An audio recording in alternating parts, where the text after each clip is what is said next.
Oke, assalamualaikum warahmatullahi wabarakatuh. Jumpa lagi di Hidayah Mualaf Channel ya. Channel yang mengedukasi dan menghibur. Channel di mana Oten yang datang untuk belajar akan pulang membawa ilmu, sedangkan Oten yang datang kejang-kejang akan pulang dengan rasa malu.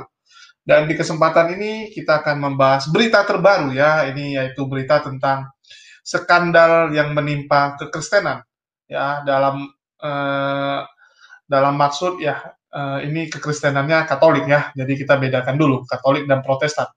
Jadi di sini saya nggak mau berasumsi, saya cuma memberitakan fakta ya. Ini membedakan kita dengan oten-oten. Kalau oten-oten suka asumsi, kalau kita memberitakan fakta. Di mana terjadi lagi ya skandal-skandal yang begitu banyak menimpa kekristenan Katolik. Ya, ingat di sini saya bilang kekristenan Katolik. Kalau Protestan bagaimana ya nanti kita lain waktu bahas. Apakah Protestan pun kurang lebih mirip sama Katolik dalam hal skandal? Ya, kita nggak tahu. Ya, tapi biarlah ini menjadi berita bagi teman-teman. Di mana kita ketahui belakangan ini Katolik diterpah begitu banyak isu, diterpah begitu banyak masalah. Mulai dari uskup agungnya ya, uskup agung yang di Jerman mengundurkan diri karena sudah tidak bisa ya, tidak bisa mengontrol atau membereskan masalah yang terjadi di Jerman. Terus ada juga di Kanada ya, di mana Perdana Menterinya Justin Trudeau itu meminta Katolik Roma untuk bertanggung jawab terhadap penemuan mayat anak-anak pribumi yang ada di sekolah asrama milik dari Vatikan. Tetapi hal tersebut ditolak oleh Paus ya, ditolak oleh Paus karena nggak mungkin dia mau tanggung jawab semua gitu ya, bangkrut juga. Karena kalau mau bayar ganti rugi, mau minta maaf, mau taruh di mana lagi muka Kristen ini ya. Karena kekristenan sudah mengalami penurunan yang luar biasa, sudah babak belur gitu. Kalau babak belur lagi sekarang, mau gimana gitu nyelamatinnya gitu ya. Udah susah diselamatkan. Jadi mungkin sambil mengulur waktu ya. Kalau tahun depan minta maaf mungkin lebih bisa. Tapi kalau tahun ini minta maaf agak berat. Karena terlalu banyak skandal yang menimpa belakangan. Kalau mau dilanjutkan lagi ya KO dia. Ya ibaratnya gini. Kalau orang lagi dihajar, dan dihajar bertubi-tubi, kalau bisa ya istirahat dulu gitu kan. Istirahat dulu, agak segar dulu, baru nanti terima pukulan lagi. Jadi kalau semua pukulannya masuk beruntun, KO juga dia gitu. Jadi mau nggak mau dia harus mengulur waktu dulu. Dan ya skandalnya terlalu banyak dan salah satu ini kita lagi ungkap yaitu apakah 80% pastor yang ada di Vatikan ya, ini di Vatikan, saya nggak bilang di Indonesia atau dimanapun, tapi yang di Vatikan ini adalah gay ternyata ya. Ini adalah hasil dari buku yang dikarang ya, ini bukan hasil dari saya buat-buat.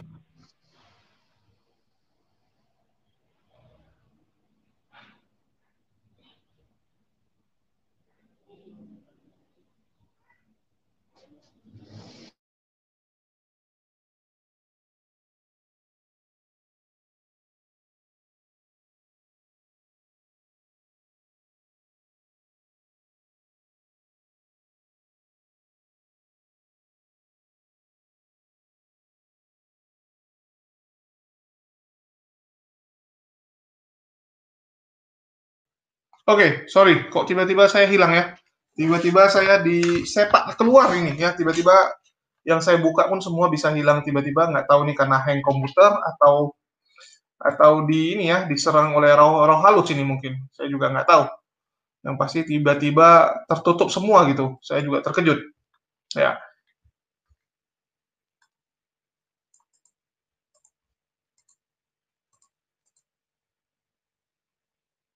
ya jadi ini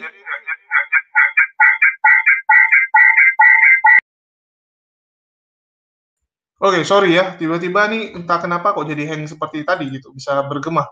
Oke, jadi di sini saya ingin melanjutkan ya, di mana ini bukan hasil saya ngadi-ngadi, bukan hasil saya ngarang-ngarang, tapi ini hasil dari buku yang dikeluarkan oleh si Frederick Martel ya, Frederick Martel, yaitu seorang pengarang buku ya, dia seorang mantan reporter juga, dan dia adalah penulis dari buku In the Closet of the Vatican.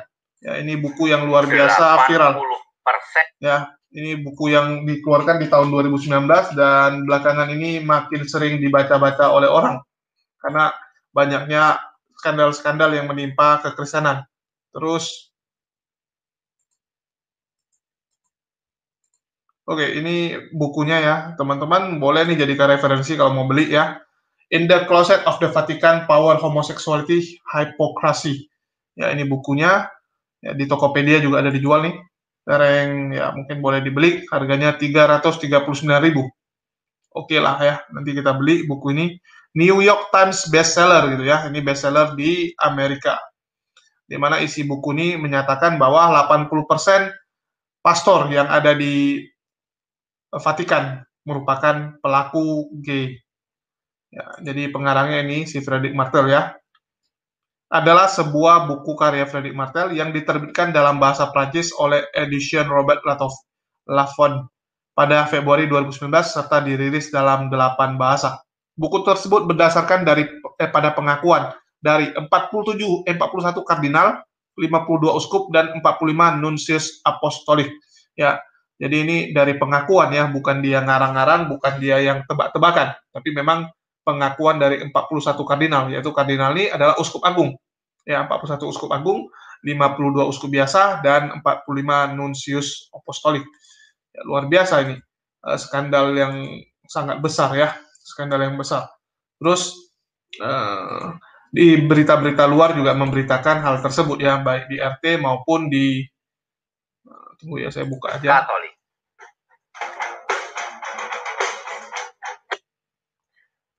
היי, אני אבינועם, ואני אלמד אתכם איך להכין את האתר שלכם. Oke, saya share lagi.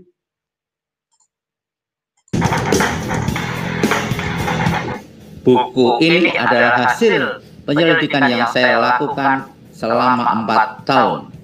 Saya mengunjungi sejumlah negara dan mewawancarai puluhan pastor dan puluhan kardinal, uskup, anggota seminari, dan orang-orang yang sangat dekat dengan Vatikan, kata Martel kepada BBC. Martel mengatakan telah mewawancarai 41 kardinal, 52 uskup, dan lebih dari 200 pastor, anggota seminari, serta diplomat dalam penyelidikannya. Martel mengatakan keadaan masyarakat dan sejarah telah mengubah kepastoran menjadi pelarian bagi ratusan pemuda yang dipersekusi di desa mereka karena seksualitasnya. Jadi banyak sekali pastor yang kini memimpin Vatikan yang latar belakangnya adalah korban dari perilaku homoseksual. Ini membuat gereja menjadi sebuah lembaga yang sebagian besar dibentuk oleh para homoseksual. Na'udzubillahi min dzalik. Bayangkan para sobat, bahan baku atau sumber rekrutmen dari pastor-pastor Vatikan sebagian besar adalah korban dari gay. Bagaimana mungkin orang-orang gay tersebut mau membuat kebijakan yang anti-gay? Sepertinya sangat sulit, para sobat.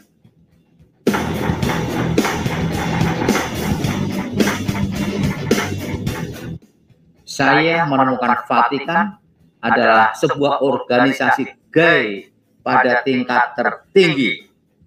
Admin ulangi, Vatikan merupakan organisasi gay pada tingkat tertinggi. Sebuah struktur yang dibentuk terutama oleh homoseksual yang menekan seksualitasnya sepanjang hari, tetapi di malam hari seringkali menyewa saksi untuk mengunjungi bar gay, tulis Martel di buku ini.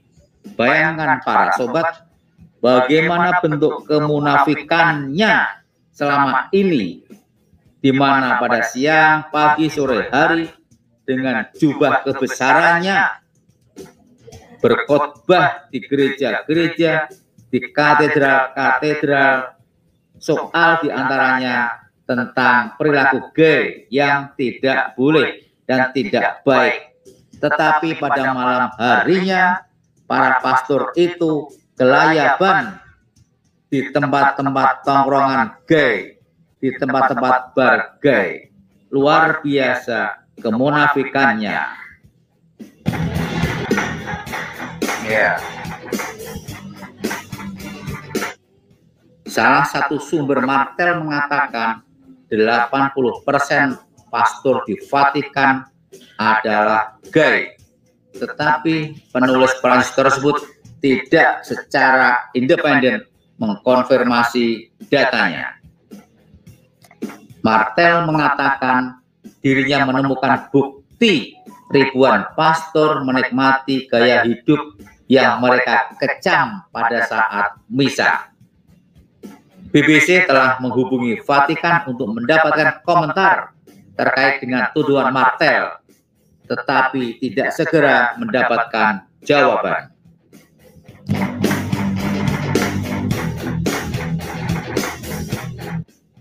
Berikut kita saksikan media-media apa saja yang meliput tentang 80% anggota pastor Vatikan adalah gay, tentang buku yang sangat heboh dengan judul In the Closet of the Vatican.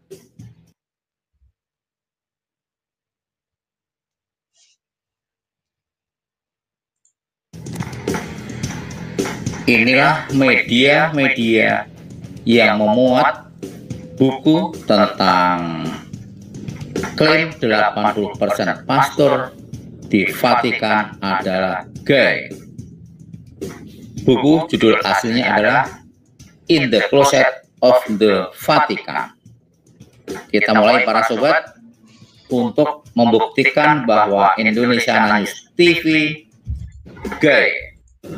Media lokal BBC.com juga memuat Vatikan organisasi gay. Buku baru ungkap korupsi dan kemunafikan Vatikan. Dunia.tempo.co juga menulis dengan judul buku sosiolog Perancis sebut 80% imam di Vatikan gay. Newsdetik juga menulis buku mengejutkan karya wartawan Perancis sebut Vatikan organisasi gay. Ya, saya rasa udah cukup ya kalau saya lanjutkan nanti kasihan gitu ya. Jadi di sini saya ingin tahu kira-kira ada nggak yang di sini pastor ya. Kalau ada yang pastor mungkin bisa kita sharing-sharing, kita nanya apa benar gitu kan. Ya kadang nggak bisa salahkan juga ya kenapa bisa terjadi seperti itu. Bisa jadi ya mereka ini dari kecil memang korban. Jadi karena mereka dari kecil korban, mereka berpikir ya pekerjaan apa yang bisa menampung hidup mereka yang masih bisa cocok dengan mereka. Jadi kira-kira yang cocok itu ya jadi pastor gitu kan. Kalau jadi pastor, mereka bisa dapat makan, bisa dapat duit, dan bisa hidup. Bahkan bisa melampiaskan nafsunya. Jadi mereka lebih memilih menjadi pastor karena jabatan pastor inilah yang bisa memberikan ya kepuasan kepada mereka dan bisa menampung gaya hidup mereka dan segala masalah hidup mereka. Jadi ini pilihan hidup dari teman-teman ya. Teman-teman yang ada di seberang, kita sungguh miris melihat hal tersebut. Bagaimana mungkin orang atau institusi ya, institusi yang mengatasnamakan agama, yang dikit-dikit koar-koar mengataskan kalau mereka lah adalah perpanjangan atau kelanjutan dari Yesus gitu kan. Mereka mengatakan kalau mereka adalah apostolik. Jadi mereka mengatakan mereka itu apostolik. Dari rasul-rasul atau dulu murid-murid Yesus 12 murid turun ya sampai ke paling bawah yaitu mereka sekarang. Mereka mengatakan pengajaran mereka ini berasal langsung dari atas. Mereka mengikuti dari atas sampai ke sekarang tidak pernah berubah. Apakah mereka mau bilang kalau tidak pernah berubah artinya yang di atas itu yaitu si botaknya. Si Paulus itu juga adalah gay ya, karena gay. Si Paulus G itu diteruskan sifat-sifat itu sampai ke bawah. Terus apakah Roh Kudus ya? Kalau memang mereka mengatakan kalau ini baru-baru ini terjadi. Kalau gitu bagaimana dengan Roh Kudusnya? Apakah Roh Kudusnya juga punya sifat G ya? Kenapa Roh Kudus membiarkan mereka menjadi gay, menjadi institusi yang sangat parah gitu ya, institusi yang paling korup dan paling bejat sekarang ya, yaitu sifat gay ini kan sifat yang sangat dibenci. Jangan lupa Sodom dan Gomora aja dimusnahkan karena memiliki sifat itu. Jadi Sodom Gomora itu sebenarnya kota yang kaya. Di zaman dulu tuh kota yang makmur, kota yang kaya. Kota besar ya, Sodom dan kota Gomora. Ini dua kota yang berbeda ya, jangan digabung. Namanya saja yang Sodom dan Gomora, tapi ini dua kota. Yaitu ini dua kota yang luar biasa makmur gitu. Kota ini makmur, kota ini kaya.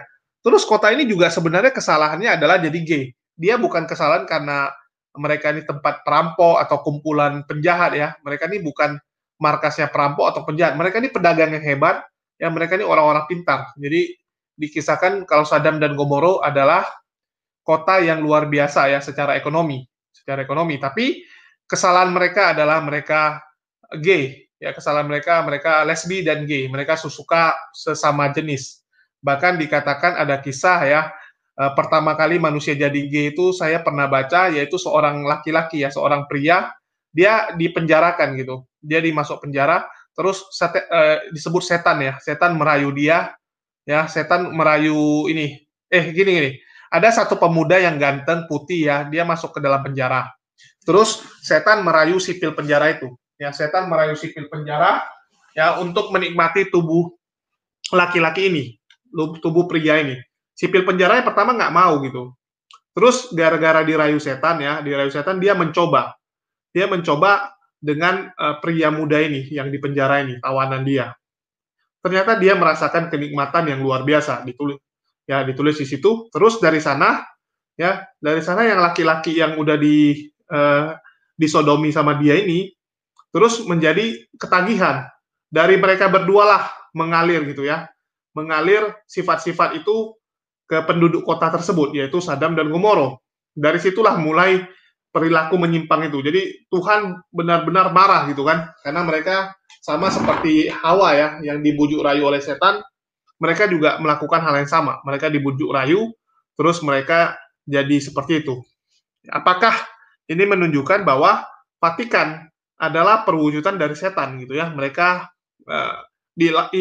terbukti ya, terilhami oleh setan gitu, sehingga mereka seperti itu ya. Jadi kita bisa simpulkan juga kalau memang Vatikan ini adalah tempat berkumpulnya para gay, ya artinya mereka ini adalah tempat berkumpulnya setan-setan yang menentang Tuhan.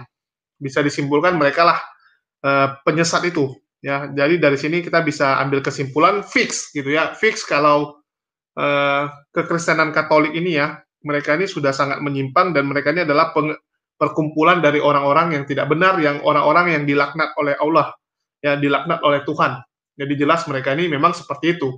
Bagaimana mungkin gitu kan? Kalian berani ngomong kalau kalian ini benar ya, kalian ini sesuai dengan ajaran Tuhan. Sedangkan yang mengajar kalian saja ya, yang pertama kali mengajar kalian aja itu institusi yang diilhami oleh setan. Institusi yang diilhami oleh setan, kan udah luar biasa itu. Ya, gimana itu kalau memang institusi itu udah bejatnya seperti itu? Jadi mereka ini benar-benar Sodom dan Gomora, cuman bedanya mereka nggak dimusnahkan. Ya, mereka nggak dimusnahkan seperti Sodom dan Gomora karena Allah sudah punya ini ya rencana lain, di mana Allah membiarkan mereka ini menjadi yang namanya pasukan Dajjal. Mereka ini adalah pasukan-pasukan Dajjal karena mereka memang dibiarkan ya untuk menjebak atau menipu keturunan Adam. Mereka ini memang dijanjikan boleh menipu keturunan Adam. Oke, di sini ada Bang Henbacai. Assalamualaikum buat Bang Henbacai. Waalaikumsalam warahmatullahi wabarakatuh. Oke, dari Bang Henbacai melihatnya gimana Bang? Ini mereka ini kok jadi perkumpulan Sodom dan Gomora ini? Ya, makanya tadi kan kalau satu keyakinan, satu agama itu tanpa dilandasi dengan akidah, gitu kan, yang dibuat-buat, maka di Al-Quran katakan bahwa mereka itu membuat-buat rabaniyah. Maksudnya tadi membuat diri jomblo gitu kan. Tapi ini kan mengisi kodrat sebagai manusia gitu kan. Fitrah sebagai manusia memang harus berpasang-pasangan. Allah juga ada menyampaikan seperti itu. Nah, mereka memaksakan seperti ini, maka jadi seperti itu.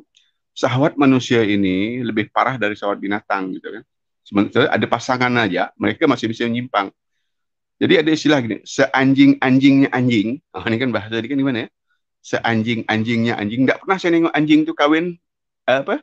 Anjing anjing laki-laki itu ngenokkan ke anjing laki-laki gitu. Tetap mencari anjing betina kan untuk pelampiasan syahwat dia kan, nafsu dia. Ini kan aneh gitu. Nah, bukan hanya di Katolik ya. Di Katolik masih malu-malu kucing ya. Anak tu institusi dia untuk meresmikan secara sah itu masih anak tu lah petikan, masih ada lah sedikit dia menolak gitu kan. Tapi di Protestan kan malah meresmikan itu. Nah, lebih parah lagi di Protestan kebebasan ini kan. Saja mereka itu kan mega legal Apakah kan. ini bukti, Bang? Dari sini kita bisa simpulkan nggak kalau mereka ini memang pengajaran dari setan gitu kan? Karena kita tahu bahwa Sodom dan Gomora itu memang dibujuk oleh setan gitu. Dibujuk oleh setan artinya mereka ini memang sesuai dengan yang kita tebak selama ini ya. Selama ini kan kita bilang kalau mereka ini adalah representatif ya dari ajaran setan yang menipu Paulus gitu. Paulus adalah bapak dusta ya. Paulus adalah bapak dusta dan ini diturunkan. Karena kita tahu Katolik selalu mengatakan kami adalah gereja yang apostolik. Apostolik itu artinya bersumber dari atas. Apakah budaya G ini memang udah diturunkan dari si Paulus itu? Iya, seperti itu memang. Makanya tadi di anak tuh suruh cerdik seperti ular. Ular kan anak tuhnya kan fermentasinya kan ke anak tuh ke iblis. Nah, seperti itu. Memang ajaran iblis menyuruh mereka berbuat seperti itu. Nah, mereka mengikuti. Makanya kita kan memang di dalam Islam ini kan suruh menghindari itu kan iblis itu jangan musuh yang nyata buatmu. Nah, mereka terberdaya oleh ini gitu. Terberdaya oleh ini mengandalkan kekuatan logika dia, sementara logika dia lemah gitu kan. Makanya tadi ya, kita balik ke masalah apakah benar mereka ini representatif gitu Bang. Karena kan gereja ini mengajarkan ajaran yang dari dulu nggak berubah. Mereka bilang nggak berubah ya, dari zaman dulu nggak berubah, cara sembahyang, cara semua, tata ibadah, tata hidup, tata semua itu nggak berubah gitu. Apakah ini menunjukkan kalau dulu juga sudah ada G dari zaman pertama kali gereja itu ada? Udah ada, saya rasa udah ada G kan waktu itu Biasa kan itu kan di tradisi Romawi. banget. Ya, tradisi Romawi kan begitu. Greek Romawi itu kan seperti itu. G itu kan bebas. Patung mungkin gara-gara lihat patung gitu kan, patungnya kan telanjang-telanjang gitu kan. Telanjang semua, kemudian dengan sesama jenis kan gitu. Kebudayaan Romawi dengan Yunani pada masa itu kan memang masyarakatnya udah seperti itu pada waktu itu. Nah, sebenarnya kan hukum Taurat ini yang dibawa itu kan untuk kaum Yahudi, memang tegas Yahudi dalam hal ini. Orang-orang seperti itu dihukum mati, direjam. Jangankan tuh penjinah aja direjam kan. Tapi ya, untuk mengembangkan saya baru ingat satu hal gini ya. Saya baru ingat satu hal yaitu gini. Di David atau Raja Daud ya, Nabi Daud. Bagi mereka aja dibikinin patung seperti ini ya. Ini David Florence. Mungkin teman-teman tinggal lihat gimana mereka nggak terinspirasi gitu ya. Karena yang dilihat seperti ini gitu.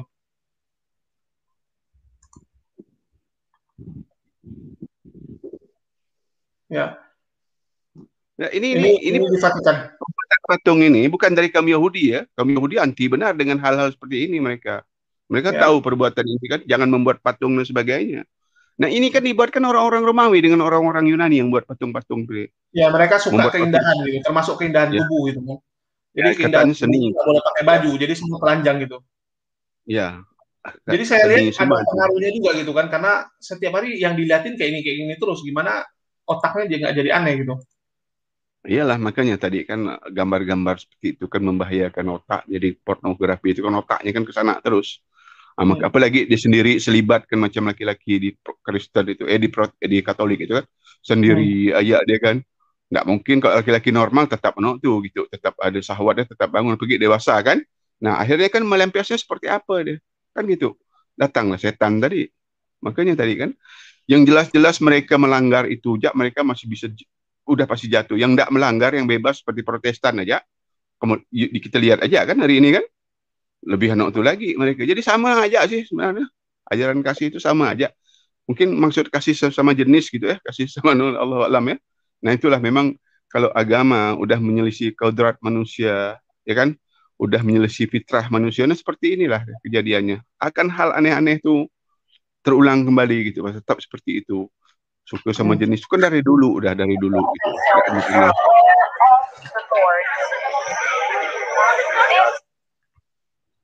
Itu ribet suara aku tadi tuh. Enggak, saya buka video ya. Jadi ini kondisinya.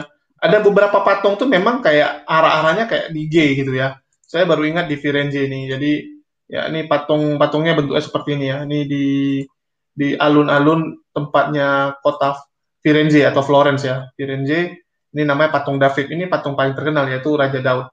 Ya, patungnya seperti ini gitu sampingnya. Iya. Kalau mau banyak lihat itu lagi di buku apa ensiklopedia Katolik. Kalau di gambar buku-buku ensiklopedia Katolik itu lebih enak tuh lagi gambar-gambar mereka kan bagaimana Zeus dengan itu telanjang juga tuh kan, dengan Yesus muda dengan bapak itu kan telanjang, dengan perempuan telanjang kiri kanannya itu kan. Nah seperti itu terus gambarannya tuh, makanya tadi itu anak-anaknya bebas insect dan sebagainya di kalangan mereka itu kan tuh gitu. Nah kalau hal-hal seperti ini mereka sembunyikan pun, walau sembunyi pun tidak akan bisa tuh, karena sekarang kan itulah terbukanya, tinggal klik aja ensiklopedia Katolik, gambar-gambar yang tidak senonoh itu kan memang tidak layak lah untuk kita lihat kan. Kemudian juga saya tanya ini, Bang Hen baca tahu nggak sejarah pertama kali manusia menjadi homo? Waktu zaman kalau kita kan zaman Nabi Lut itu kan, Nabi Lut ya. Kalau kita baca ya, sepintas orang saja yang pertama kali. Kalau pertama kali di dalam Bible itu sendiri katakan itu siapa namanya, lupa saya tuh. Dah lupa saya, nanti saya buka-buka lagi tuh. Dah lama juga saya nak tuh kan. Tapi kalau dengan Onani itu, tahu saya dengan Onani itu kan, Onan itu kan istrinya siapa tuh? Karena dia tidak mau keturunan itu jadi keturunan dia, maka dikeluarkan sperma keluar gitu kan. Bahwa yang menghamili perempuan itu siapa namanya, lupa saya nama itu. Nah, itu kan kalau orang tuh tahu saya sejarah sedikit itu. Tapi kalau ini tidak zaman. Saya udah cerita juga bentar Bang Hen baca ya. Jadi mulainya itu di kota Sodom ya, di kota Sodom, di mana ada pria muda yang putih bersih ya, ganteng, itu ditangkap. Jadi ditangkap, terus sipil penjaranya dibujuk rayu oleh setan untuk memperkosa laki-laki itu. Jadi sipilnya ini bilang, "Yo, gimana gitu memperkosa pria?" Tapi dia bilang, "Ya kamu nggak tertarik gitu, kan kulitnya putih, ya lebih putih dari perempuan, lebih halus dari perempuan gitu." Ya udah mereka terus dia dibujuk rayu oleh setan untuk melakukan itu. Terus mereka berdua jadi kesoran gitu ya, kesoran dengan hubungan itu dan menularkan hubungan itu ke orang-orang gitu. Jadi sipilnya ajak teman-teman sipilnya yang lain gitu. Bilangin, "Oh, rupanya kayak gini caranya enak gitu kalau dari belakang gitu kan, sama-sama cowok." Dari situlah menular semua. Itulah mereka terakhir dilaknat oleh Allah gitu kan. Jadi kalau mereka dilaknat oleh Allah, jelas gitu. Artinya mereka ini adalah muridnya setan atau representatif ya dari setan. Kalau Vatikan sebagai institusi utama dari kekristenan ya, ternyata juga representatif dari setan, artinya fix gitu. Mereka ini ajaran setan. Iya. Iya, itulah tadi saya bilang tadi. Sebenarnya tidak menyisih, tapi akhirnya tadi digoda dengan setan dengan perbuatan itu kan. Makanya apa ya? Pernah saya dengar di riwayat apa ya? Budak-budak ABG ini kan lucu-lucu bentuknya tuh kan. Apalagi yang baru tumbuh-tumbuh kumis gitu kan, kumis kecil. Kita ngerasa kita waktu kecil dulu lah kan. Waktu saya dulu. Banyak orang suka-suka sama kita gitu kan. Tapi kita tidak tahu apakah suka dia itu kan gitu. Oke, lanjut Bang Leo, sila. Oke, ini ada Bang Alif Umar, mungkin ya udah hilang lagi ya. Di sini saya cuma mau beritakan aja ya, mau beritakan bagaimana suatu institusi keagamaan yang paling tertinggi di Kekristenan Katolik. Artinya kan Katolik itu selalu berkata dia dari atas turun sampai ke bawah, ajarannya semua disalurkan. Bagaimana mungkin suatu institusi ya yang begitu sakral, begitu suci yang mereka anggap gitu, ternyata adalah ladangnya orang-orang berpenyakit penyakit gini ya. Ini penyakit sebenarnya karena sebenarnya LGBT bisa disembuhkan. Ini ada salah satu ya pertanyaan. Bisakah LGBT disembuhkan ya? Ini Klik Dokter. Ya, ini dari website Klik Dokter ya bisa gitu. 70% mereka tes bisa disembuhkan. Bisa itu penyakit memang. Itu penyakit gitu kan. Ini penyakit psikologis ya. Jadi LGBT itu penyakit psikologis. Pikiran dia nih yang membuat dia seperti itu. Jadi bisa disembuhkan dengan cara ya terapi psikologis, sama seperti orang ketakutan gitu ya, takut tinggi, takut apa gitu kan. Jadi ada yang namanya fobia itu ya bisa disembuhkan juga, sama seperti ini. Jadi bisa disembuhkan, yang penting mau gitu. Ya ini banyak orang. Ya kalau di Timur Tengah itu kalau udah mulai kemayu itu kan, jadi kan gini ya. Saya lihat itu, maka di sini kan kita dilegalkan orang-orang yang seperti ini kan, macam bencong-bencong itu kan, tidak di radikalisasi. Kalau di Timur Tengah itu mereka tuh diambil, kemudian jadikan apa namanya, wajib militer. Jadi untuk meninggalkan itu gitu bisa. Cuman kan tempat kita ini enggak. Malah perkumpulan ini di apa gitu ya, direspon bagus gitu sama masyarakat, enggak ada noktunya gitu kan. Maka merajalela terus. Kedua, pengalaman masa kecil gitu. Kalau saya baca-baca di anak itu lah artikel pengalaman masa kecil, karena pernah digitukan gitu sama orang dewasa, nanti dia besar juga gitu. Motif dia balas dendam atau kenikmatan tuh antara dua itu berjalan bersama gitu.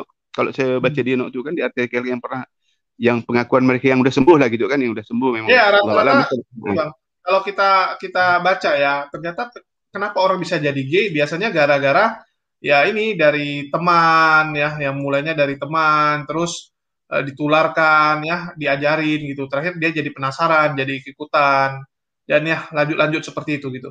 Inilah yang bahayanya kalau agama itu pagan ya. Ini saya kasih nampak lagi. Di sini saya bukan mau apa, bayangkan gitu ya, patungannya seperti ini gitu.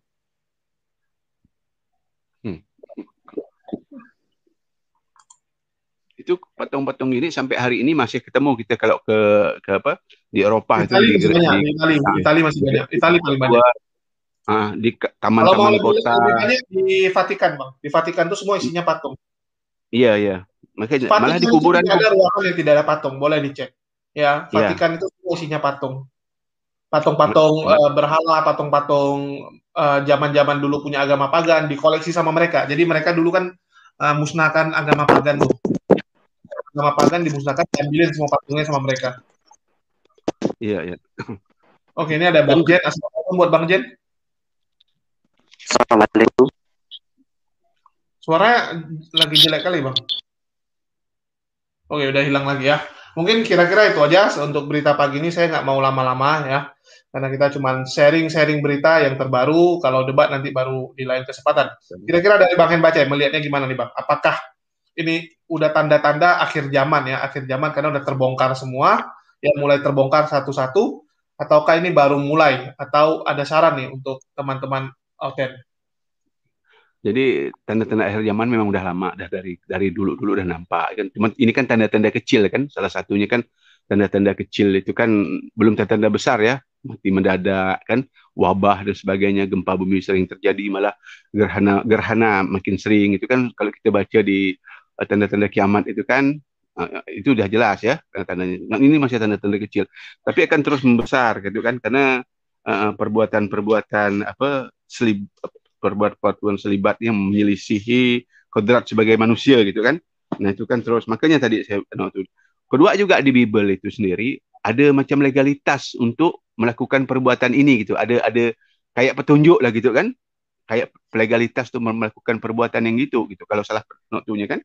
Nah maka ini terus berjalan gitu, maka noktu tidak akan bisa apalah ya hilang barang ini gitu, karena sagi manusia ini, kecuali tadi lah dimusnahkan. Maka tahu dari dulu kan arah mengingatkan suku Gomoroh itu kan, suku Sodom itu kan dihabiskan, tapi masih tertinggal juga 1-2 orang gitu kan, tertinggal juga. Maka itulah kehidupan dunia ini kan seperti itu. Nah, hanya orang-orang yang agama-agama yang tegas gitu, macam Yahudi tegas dalam hal ini, tidak ada ampun. Islam juga tegas dalam ini. Maka dalam Islam tuh kalau orang-orang seperti angkat ke tempat tinggi, dia lempar dari gedung tinggi itu, hukumannya tuh lebih hadis. Yahudi lebih sadis lagi, itu dikubur hidup-hidup tuh orang-orang kayak gitu kan gitu. Nah di Kristen ini itulah tadi agama tadi dengan apa ya, dengan tidak ada aturannya tadi kan, nah serba boleh gitu kan. Maka berkembang mereka, apalagi dengan hari sekali ini ada apa HAM yang mereka buat, hak asasi manusia kan. Nah makin terpuruk gitu. Nah ini menular ke negeri-negeri Muslim, tapi alhamdulillah ya negeri-negeri Muslim sampai hari ini masih kuat pegang teguh dengan aturan-aturan agama itu. Oke, mungkin yang lain sila lanjut. Oke, ini ada yang lain sebelum saya tutup, mungkin kita bentar aja nih Bang, karena saya ada kegiatan juga. Assalamualaikum buat Aditya dan selamat pagi, shalom buat Bang Chandra Ginting. Dari Bang Chandra Ginting. Ya, assalamualaikum. Ya, jadi begini Bang Juli, ini menarik juga ini. Jadi sebelumnya kita cermatin dulu ya, itu kata gay itu sebenarnya kan dari bahasa Prancis awalnya itu, gay. Itu kan kata sifat sebenarnya. Jadi gay itu artinya gembira, bebas, tidak terikat. Ya, kalau saya sih, kapan dikatakan gay itu kekejian? itu ketika berhubungan gitu loh. Tapi kalau sifatnya itu sendiri kan nggak ada yang salah. Ini nggak ada salah dengan bahasanya Bang, tapi bukan bahasanya yang salah, tapi perilaku atau tindakannya Bang. Sekarang begini, kalau misalnya dibilang nih ada gay, iya, tapi salahnya itu ketika ada perlakuan gitu loh. Ketika misalnya si cowok berhubungan seksual dengan si cowok, itu yang salah. Tapi gaynya itu salah nggak? Itu dua hal yang berbeda Bang Jul. Jadi aku coba tambahin sedikit. Mau memframing kata-kata Bang, ini nggak ada salahnya dengan kata-kata, ini udah jadi. Sama seperti kata Tuhan. Tuhan itu dulu bukan Tuhan, artinya pencipta alam semesta, itu dulu artinya Tuhan, tapi kan diubah Bang Jul. Kamus. Itu bukunya baru terbit nanti Rabu depan. Itu Paus nanti menanggapin itu. Itu kan dia membilang gay itu karena secara kata sifat Bang Jul, bukan sudah terjadi gitu loh. Bukan Bang, sudah terjadi Bang. Saya udah baca dia punya itu rangkuman dan itu sudah terjadi Bang dan diakui oleh Vatikan. Skandal seks Vatikan itu udah lama terbongkar Bang. Cuma selama ini tidak diekspos seberapa besar. Selama ini dianggap cuma setengah atau seperempat gitu. Rupanya lebih parah dari itu. Artinya sudah terjadi praktik itu di dalam gitu ya? Udah terjadi Bang. Bang Ginting kok baru tahu. Udah lama Bang. Okay. Paus sudah minta maaf. Dari dulu Paus sudah minta maaf. Misalnya terbukti di Australia ada Paus minta maaf yang terjadi di Australia, di sana terjadi minta maaf lagi. Dulu dipikirnya kecil gitu. Oke lah. Uskup kan ada sama begini. Mungkin ada ratusan ribu ya. Jadi dipikirnya cuma ada 500 atau 200 orang aja gitu. Rupanya lebih besar dari itu. Lebih banyak ya. Cuman begini, Bang Jul, kalau saya sih ngelihatnya itu oknum lah. Maksudnya jangan dengan oknum perbuatan seperti itu, meskipun 80%, tapi bukan langsung digeneralisir kalau institusinya gerejanya itu memperbolehkan, nggak begitu ya. Sama dengan kan kita lah di Indonesia. Ya, semua yang lebih jadi bukan berarti institusinya memperbolehkan gitu loh. Kalau di kita Bang Jul, itu di imamat jelas itu. Ini lebih mirip kayak tradisi Bang Ginting. Ini contoh gitu ya.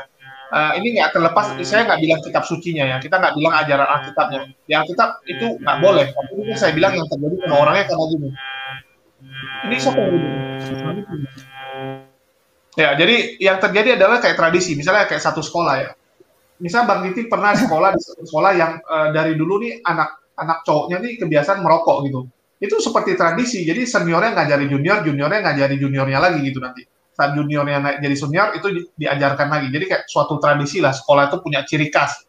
Sama kayak institusi ini, saya saya takutnya ini memang udah dari zaman dulu diajarkan gitu, turun-temurun. Karena penyakit gay ini adalah penyakit yang ditularkan gitu.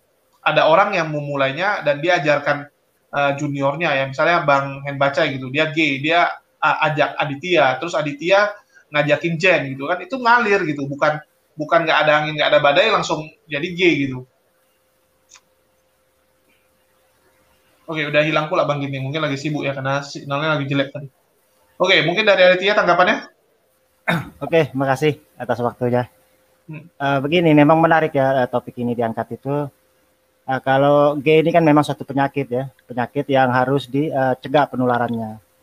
Tetapi pada kenyataannya teman-teman kita yang di sebelah itu, mereka itu kan memajang patung-patung seorang pria yang seksi di tengah jalan kan.